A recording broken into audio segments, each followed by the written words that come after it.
శ్రీమహాగణాధిపతయే నమః.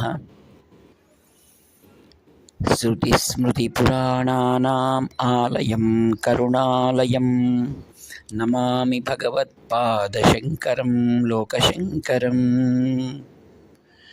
అపార కరుణా సింధుం జ్ఞానదం శాంతరూపిణం శ్రీచంద్రశేఖరగురుం ప్రణతోస్మి ముదాన్వహం. పరిత్యజ్య మౌనం వటాదస్థితిం చ వ్రజన్ భారతస్య ప్రదేశాత్ ప్రదేశం మధుష్యంతి వాచా జనాన్ ధర్మమార్గే నయన్ శ్రీజయేంద్రో గురుర్భ్రాతి చిత్తే.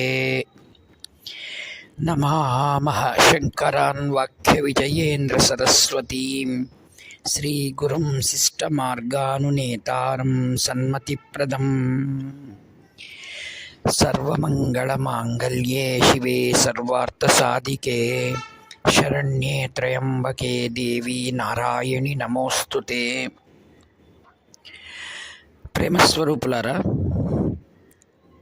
మనం ప్రతిరోజు కూడా అంచెలంచెలుగా కాంచి కామకోటి పీఠం వైభవం 68వ పీఠాధిపతులు శ్రీ శ్రీ శ్రీ చంద్రశేఖరేంద్ర సరస్వతి మహాస్వాముల వారి యొక్క మహిమలను మనం తెలుసుకుంటున్నాం.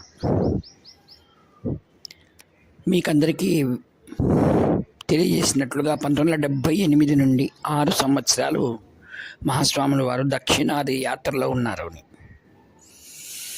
ఆ సందర్భంలో పవిత్రమైనటువంటి భాగీరథీ నదీ తీరంలో ఉన్న నాదస్వరం సదా సర్వదా విఠలనామంతో ధ్వనించేటువంటి పండరిపురంలో శ్రీవారు వేంచేశారు. వారు చంద్రభాగా నది పక్కనున్నటువంటి ఒక పురాతనమైన ఒక భవంతిలో శ్రీవారు తనకు ప్రశాంతంగా ఉంటుందని వారు అక్కడ తన 2 శిష్యులతో అక్కడ ఉన్నారు. దూర ప్రాంతాల్లో ఉన్నటువంటి వచ్చేటువంటి వారు, అనేక రాష్ట్రాల నుండి వచ్చేవారు, వారిని దర్శించుకోవాలని కుతూహలంతో ఉన్నటువంటి భక్తులందరూ కూడా ఎలాగైనా సరే శ్రీవారిని దర్శించుకోవాలని వ్యయ ప్రయాసలతో వచ్చేటువంటి వారు. వారికి పండరిపురంలో ఉన్నటువంటి సమాచారం తెలిసిన తర్వాత వారిని చేరుకోవడానికని నది తీరాన్ని దాటాలి. అప్పుడు అక్కడే ఉన్నటువంటి పడవలు నడిపేటువంటి వాళ్ళు, అందులో ఒక భక్తుడు ప్రతిరోజు కూడా ఎంతమంది వచ్చినా సరే మహాస్వాముల వారి పేరు చెప్తే చాలు తమిళ వాళ్ళ అని తీసుకుని వెళ్ళేటువంటి వాడు. అలాగనే ఎందరో గొప్ప గొప్ప వారు మహాస్వాముల వారిని దర్శించినట్టు అవుతుంది, పండరీనాథుని దర్శనం చేసినట్టు అవుతున్నటువంటి అవకాశం మనకు కలిగింది కదా అని ఎందరో ఈ వార్తలు తెలిసిన వారందరూ చేరుకుంటున్నారన్నమాట.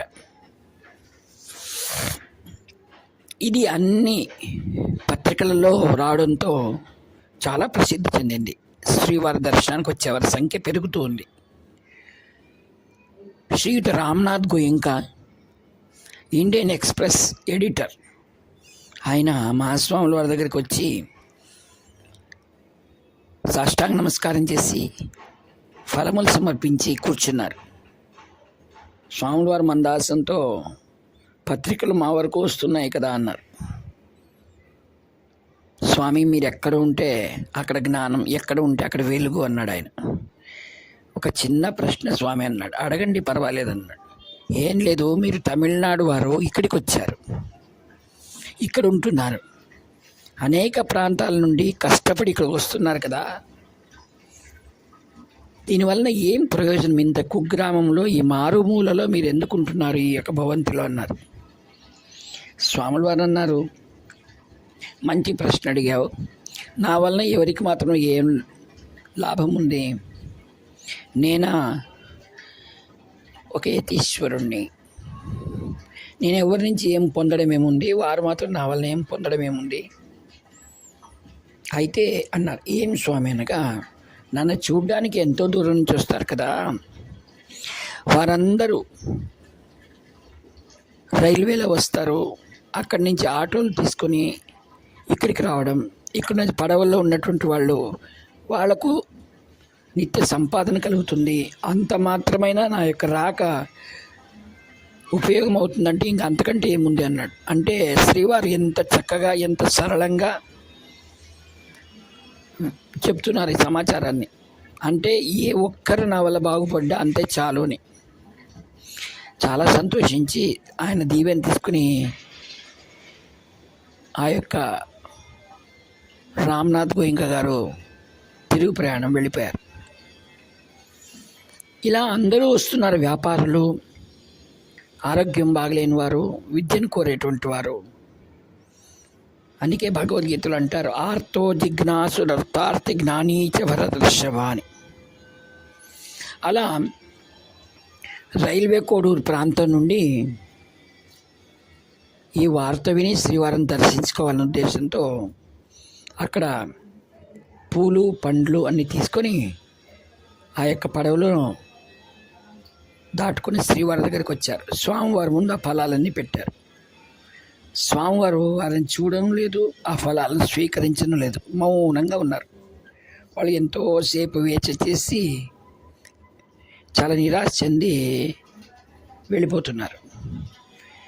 తర్వాత రైల్వే స్టేషన్కి వచ్చిన తర్వాత అదే రైల్వే కోడూరులో వాళ్ళ దగ్గరే ఉద్యోగం చేస్తున్నటువంటి గుమాస్తాగా ఉన్న ఒక వ్యక్తి, ఆయన భార్య కూడా వచ్చారు స్వాములు దర్శించుకోవాలి అని. వారు ఇంక రైల్లో దిగుతున్నట్టే ఏమన్నారు తెలుసా, వీళ్ళు ఎందుకు వెళ్తావు, ప్రయోజనం లేదు, ఆయన మనం చూడని కూడా చూడరు అని ఈ వార్త చెప్పారు. ఏమో లేవదినా వచ్చాము ఇంత దూరం, పాండురంగని దర్శనము చేసుకుంటాం, శ్రీవారి దర్శనం చేసుకుంటాము అని వారు నిరుత్సాహపడకుండా తమ యోగి తగినటువంటి ఫలాలు తీసుకుని శ్రీవారి ముందు వెళ్ళి ఆ పాదాల దగ్గర సమర్పించారు. స్వాములు వారు ఒక్కసారి మందహాసంతో వాళ్ళతో అన్నారు, మీ బంధువులు రైల్వే స్టేషన్లో మీతో ఏమన్నారు, నా వలన ఏం ప్రయోజనం లేదన్నారు కదా, నేను పిచ్చివాడుని కూడా అని ఉండొచ్చు అన్నారు. వీళ్ళు ఆశ్చర్యపోయారు. ఎక్కడో రైల్వే స్టేషన్లో మాట్లాడిన మాటలు యథాతథంగా స్వామివారు చెప్తున్నారు. వాళ్ళు సాష్టాంగపడి నిల్చున్నారు. మీరు మాత్రం నిరాశ చెందకుండా నమ్మకంగా నా దగ్గరికి వచ్చారు, మీకేం కావాలి అని కదా స్వామివారు. స్వామి, మా కోరిక ఒకటే, మీరు ఎలాగైనా సరే మా ఊరికి రావాలి, మీ రాకతో మా ఊరు పావనమవుతుంది అన్నారు. స్వామిలో చాలా ఆశ్చర్యమైంది. అందరి క్షేమాన్ని కోరేటువంటి వీళ్ళ విశాల హృదయానికి స్వాములు ఒకేసారి సమ్మతించారు. నేను తిరుగు ప్రయాణంలో తప్పకుండా మీ ఊరికి వస్తానన్నారు. తర్వాత వాళ్ళకు ఏం చెప్పారంటే, పక్కన కిరాణీ కొట్టుకు వెళ్ళి రేపటికి మాత్రం ఎంత కావాలనో అన్ని వస్తువులు మా శిష్యులకు అందించండి అన్నారు. అది కొద్ది ప్రమాణమే అన్నారు, ఎక్కువ ఇవ్వకూడదు అన్నారు. అది స్వామివారు లిస్ట్ చెప్తే ఆ లిస్టే తెచ్చారు. అంటే మరునాడు ఒక్కరోజుకి అయ్యేంత మాత్రమే. వాళ్ళు వెళ్ళి శ్రీయుత బాలు గారు వారితో పాటు కిరాణీ దుకాణానికి వెళ్ళి అవి తీసుకొని వాళ్ళు పండరనాథం దర్శనం చేసుకుని తిరుగు ప్రయాణం తమ గ్రామాన్ని చేరుకున్నారు. ఇక్కడ ఆశ్చర్యం ఏమిటంటే, మహాస్వాముల వారు మాట ఇస్తే తప్పరు కదా. తర్వాత తిరుగు ప్రయాణంలో మహాస్వాముల వారు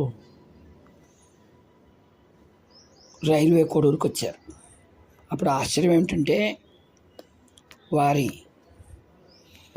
కరసంజాతులైన శ్రీ శ్రీ శ్రీ జయేంద్ర సరస్వతి మహాస్వాముల వారు మరియు ఉత్తరాధికారిగా కాబోతున్నటువంటి శ్రీ శ్రీ శంకర విజయేంద్ర సరస్వతి మహాస్వాముల వారు కూడా వారితో ఉన్నారు.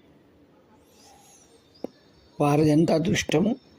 కలిగిన హఠాత్ పరిణామం ఏమేమి తెలుసా, ఎవరైతే వెనకల పూర్వంలో శ్రీవారిని దర్శించి స్వాముల వారిపైన నమ్మకం లేనటువంటి ఆ యొక్క వ్యక్తి అనేకమైనటువంటి ఆర్థిక